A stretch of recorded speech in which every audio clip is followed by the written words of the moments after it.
How to connect Zapier with Facebook leads. Hey, wanna automate tasks with your Facebook leads? Zapier can help. This video shows you how to connect them in under 90 seconds. First, head to Zapier.com and log into your account. In the search bar, type Facebook lead ads and hit enter. You'll see two options, Facebook lead ads and Facebook lead ads for business admins. Choose the one that applies to your Facebook account setup.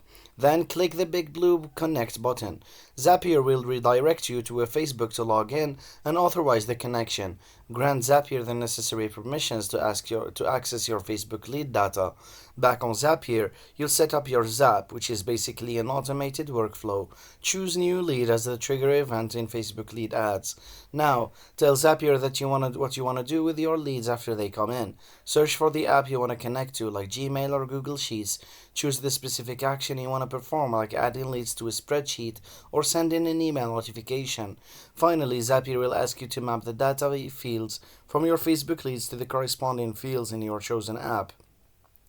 This ensures your information gets transferred correctly. Once you've mapped out the data fields, review your Zap and turn it on. Now, whenever you get a new Facebook lead, Zapier will automatically trigger your chosen action. That's all. You've connected Zapier with Facebook leads and automated your lead management. Thanks for watching. Don't forget to like and subscribe for more Zapier tips.